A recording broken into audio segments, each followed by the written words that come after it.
Ray's take an amazing breather and have a little snack and catch his breath backstage. He's going to be out here in a few minutes, but we're going to talk beauty with our favorite beauty buddy. Dr. Yoon is back in that. Now, you know, one of the things that we've talked about several times during your visits is the responsibility of doctors, especially plastic surgeons, to say no on occasion, even if we don't want to hear it. There are some things that are unfixable or inoperable, yes or no? Yes, and I turn down about 1 out of every 5 people who come to see me for consultation. And usually it's because of unrealistic expectations. So they're looking for something that I just plain can't get them. But sometimes it's because people want a procedure that I just don't recommend. So that's what we're going to talk about today. Today we're going to kind of push the envelope of plastic surgery, talk about some things that work, talk about some things that don't work, and also talk about some things that are just plain dangerous. Okay, so we're going to start by talking about something that a lot of people want to fix, but you say it actually cannot be surgically fixed. Exactly, and so I hate it when people come in to see me because they have a pot belly. And they say, look, I have a pot belly, I don't like it, what can you do? And I hate it because there's nothing I can do for them, and I feel terrible. Wow. So pot bellies are something, let's define it. So let's take a look. Let's define what a pot belly is. A pot belly is a tummy that's protuberant, it's round, and typically it feels real firm. This is very different than somebody who's had children and has loose skin or anything like that. A pot belly is somebody typically that you see walking down the street. It's typically a guy with a big round tummy and skinny little arms and legs. Right. That's a pot belly. Now there's nothing as a plastic surgeon I can do for a pot belly because of where the fat actually lies. And the fat is not fat that we can liposuction or I can remove in a tummy tuck, but it's inside the tummy. So it's around the intestines, it's around the other organs. That's why the belly fat is thought to be so dangerous, because it's pressing on your organs. It's a different type of fat. Wow. And it's much more stringy. It's right around those organs. It's very, very different. And unfortunately, just like you said, that's the dangerous fat. So really, you have to work to get rid of this. You have to change your eating habits. You have to exercise. And that's where I feel bad. I get patients that come in to see me, and a lot of women, they say, people tell me I look pregnant. Can you do a tummy tuck? Well, tummy tucks can't get rid of the dreaded pot belly, unfortunately. There is some fat, like if a woman's had children or something, like that little muffin top thing, you can work on that, right? Yes, if the skin and the fat is above the muscle, then that's something that we can remove in a tummy tuck or even liposuction, but not pot belly fat. And I have a little surprise for you here. Oh, God, I hate the surprises he brings. Don't put it close to me, whatever it is. This is a sample of some pot belly fat. Oh, really? Now, don't worry. This is not people pot belly fat. This is pig pot belly fat. And strangely enough, some chefs actually use this to wrap sausage and meats with. And so you can actually cook with this. So we can save this if you want to do a Cooking with Dr. Yoon segment later on. Sure.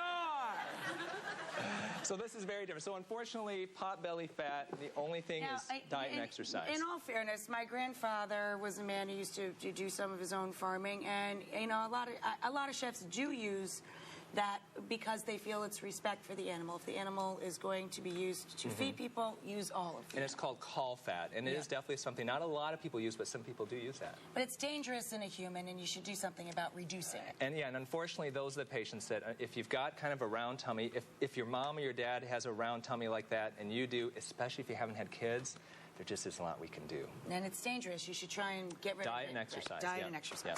Okay, so now we're going to talk about other procedures that there's a way to do it and not a way to do it. There's a wrong way and a right way, right? Yes, yeah. So it seems like every couple weeks I hear yet another story about somebody getting injected by liquid silicone. And sometimes these are, it's industrial strength liquid silicone that even non-doctors are injecting in hotel rooms. I've heard it in restaurants. I mean, it's crazy. Wait. I thought this was really dangerous. Like women that had silicone breast implants, there were all these health scares because they would burst this is different. And get in the body and stuff? Yeah, so if you shoot it into the skin, if it's in a breast implant, even if the implant ruptures, it doesn't technically leak into your tissues and become a part of your tissues. If you inject it into your lips, into the face, into the breasts, and I've seen women who've had liquid silicone injected into the breasts, you can't remove it except by cutting it out. And it can create hard lumps that are permanent. Oh, my God. I had a patient come to see me once, and she said, what can you do with my breasts? And they were just huge hard lumps everywhere. She said, this nurse came and injected me in a hotel room, and now I can't find her anymore. Horror story. And so mammograms look terrible. There's nothing you can do. So unfortunately, and we have a sample of some This is industrial strength liquid silicone, and it's like caulking silicone. I was going to say, it looks like you're going to do a DIY project. It's crazy, but there are stories, even here in New York, of people injecting it. So I'm just going to put a little bit on your finger if you want to just take a feel. No, you're not. I don't want to near me. No, I wanted to compare this. It looks like caulking. Yes. You can compare this to what we typically use. Now, this is Juvederm. Oh, my God. It is caulking. It is. I didn't get this. I'm, like, so thick. This is waterproof silicone for kitchen and bath plumbing. There are people, crazy people, who are injecting this into people who just don't know any better. My God. Believe it or not. So what the alternative is Juvederm. This is a hyaluronic acid, very, very popular filler. And if you take a look at it, it's a nice particle. It's kind of gel-like. Oh, okay, nice and soft. Feels like it has a lot of spring to it. Yeah, it's a great product. It's FDA approved for injecting what we call the comma lines, which are these. Right here. We have some before and after pictures here. Oh, and as you can see, wow. Yeah, Whoa. so this is where they were injected. Look at that. It is a nice product. It's FDA approved for treatment of these lines. How long does that last if you got an injection? 6 to 12 months. Oh, yeah. wow. And the great thing about this product, that's the problem with something like a liquid silicone, is it's completely reversible. Nice. If you have a result you don't like, technically, even these people in Hollywood that you go, why did they do this to themselves? There is a substance you can inject into it. Within minutes, disappears. It's gone. Poof. Wow, so it's literally fail-safe. Love that. Okay, so up next we're going to talk about lifts, what you need to know. Yeah, so every couple years there's a new fad facelift that you hear about, and typically these are procedures that promise big results with minimal surgery. Well, one of them is called the thread lift, and I've got an example here, and what these thread lifts are based off of are barbed sutures, and I want you to just take a feel. God, don't worry, it's not going to hurt anything. That looks so how does that scary. feel? Oh, so it feels rough. It feels like a little barbed wire. Yeah, so these sutures are actually made with these barbs to engage the skin. And typically you put it through a long needle like this, and you use this to do facelifts. And I'll show you how it works on the screen here. So you take one of those long needles, and you go through the temple area, exiting that stitch out through the cheek in multiple areas. And this is just an example of how some people do it. And by using the barbs and those sutures, you can grab it up at the temple, pull it in this direction, and voila, everything pulls up. So literally within 10 minutes, you'll lose 10 years. But the problem is that the results that I have seen have only lasted about a year. And sometimes some doctors will insert sutures that are permanent. Oh, God. So that's the negative with it. And I have seen some patients come to see me 1, 2, 3 years after the procedure is done, and they say, well, my results are gone, but I've got this stitch sticking out of my skin, or I've got tracks coming down. I know, right? It's like a creep show. Something to basically use some caution. Okay. So you're not saying that's something to shy away from entirely, but be very cautious about. Less and less people are doing it, but it's still out there. Definitely do your homework if you're considering a thread lift. But there is an alternative, and the alternative is a mini facelift. Now, facelifts have come a long way in the last 10 or 20 years. This is the one I've heard a lot. The big thing is you want to make sure it's a board-certified plastic surgeon. There are facelifts that are out there. There are lunchtime-type facelifts that promise these big results, and you don't know who's operating on you until you show up that day. Oh, my gosh. This is different. So this is a real facelift. This is a patient I saw, and what you can do is you can attack these types of areas, the jowls, the loose skin of the neck, utilizing small little incisions around the ear that come behind, and it allows me to pull the skin in this direction, remove the excess skin, remove the jowls to give a nice sharp jawline. But this is real surgery. This is not a fad. This is not something that I'm using, some strange little gimmicky procedure. You have to really think about this because you're put under anesthesia and the whole thing? Exactly. Yeah. It's about a 2.5, 3 hour surgery, 1 to 2 week recovery time. There really is no substitute for a good facelift by a board-certified plastic surgeon. Gotcha. So if it sounds too good to be true, chances are it is. Probably is. Yeah. Now, a real mini lift like that, how long can that person enjoy the results? Results of a mini facelift can last a good 10 years, and it really comes down to something you mentioned before, it's skin quality. Gotcha. So if I have a 70-year-old woman come in and have surgery and say, well, how long is it going to last? Their results aren't going to last as long as somebody who's 50. Not bad, though. Okay, what are we going to talk about next? The next thing we're going to talk about is something we've mentioned a little bit before. So the face ages in 3 dimensions. Our face deflates and it sags. So how do you treat the sagging? You treat it by lifting. But we also deflate and our face gets thinner as we get older. Right. Well, some doctors are using cheek implants to actually plump up the face again. I've seen some people with these, and I find them really distracting. They don't look natural to me. That's been my issue with them. Now, I know there are a lot of plastic surgeons that use them, and they appear to use them successfully.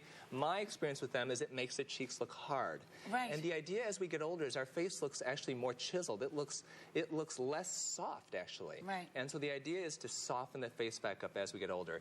And the way that I recommend doing it is with fat grafting. So this is one of my favorite surgeries to do. Fat grafting. Fat grafting. It's one of my favorite surgeries to do because it's very powerful, but on top of that, it's green. We're recycling the fat in your bottom, in your tummy or your thighs, and injecting it into the face, into the lips, wherever you want it. You could really take your butt off and plump up your face with it? It works great. I'll show you. This is a patient. I'm done. I'm out of here. I'm going to go get that right away. So this is a patient of mine back from my office in Michigan.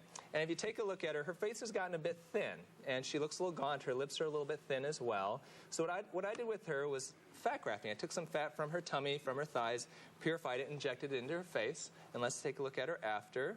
Wow. So the idea is we can soften up the cheeks. This is just fat, so there's no foreign substances or anything like that. Her lips are a little bit bigger. Look how much fuller her chin is. Yeah, I mean, so the idea is to soften the face back up. Using your fat, it's environmentally friendly. We're recycling. How long are you in the hospital with that? The surgery takes about an hour, okay? Nothing. Hour. There's no visible scars from it. You look a little puffy for about 2 weeks, so you don't want to call the pizza boy over because you're going to scare him when you open the door. But within 2 weeks, most people look really good. Wow, that's great. Yeah, and the fat seems to last 5, 10 years, even more sometimes. Now we're going to talk about something that every woman in the room is going to want to hear. You can get rid of cellulite for up to 6 months. Let's go over here. First of all, I'm going to be a hard sell on this one because I've seen like those at-home gadget things, and you're in there doing this in your bathroom, looking like a you know what, and nothing happens with the creams that say, you know, oh, you're going to have a smooth booty and all that. Not so much. Well, and that's the problem is there's no permanent cure for cellulite. And that's right. There are some great treatments. We've talked about some before, but those you have to really stay on top of. And the results may last a month, 2 months, but then they're gone. So this is the Cellupulse 200. And the great thing about this is it uses shock waves to literally blast away the cellulite. It can increase circulation, it can improve collagen formation, and stretch out those connective tissue bands that cause the dimpling of cellulite. So, but this is not FDA approved. It is not. It's in the approval process. It's actually FDA approved for other therapeutic uses, but not for cellulite just yet. Oh, please let us have it for our butt, please. Please, FDA. If you work for the FDA, I will cook for you. The studies that they're doing are finding results that last 3, 6 months, and even longer after they're done with the treatments. Now think about this. You go on your honeymoon, your second honeymoon, your quadruple honeymoon, your 40th anniversary. You're going to go away for a couple of weeks and you do a nice sunny place, you get this thing done. And it stays. You're going to be like, look at me! And the crazy thing is looking at their studies. You walk everywhere backwards. And the crazy thing, if you look at their studies, the results actually get better as time goes on. Look at that!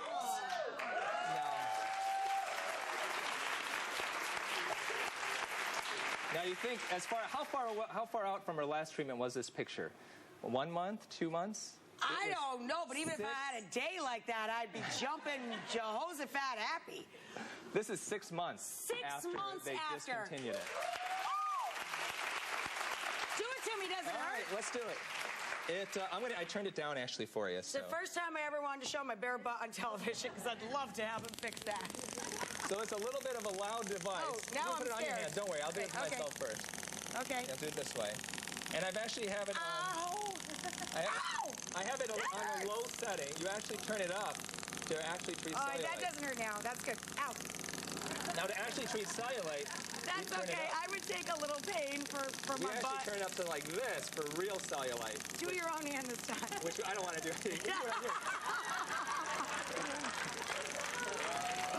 right, I'll man up. One. Oh, you sure? All right, not horrible. You can bear it. You can bear it. If you can get your ears pierced, you can do it. So, I mean, this is the newest wave in anti-cellulite treatments. I have never seen a product 6 months after you're done. You're excited to get that going. And it's actually getting better. If you look at their studies, the people, how they look at 3 months don't look as good as they look at 6 months. Man. It's crazy. I can't wait to get that dermablasted. Thank you so much, Dr. As always. Thank you.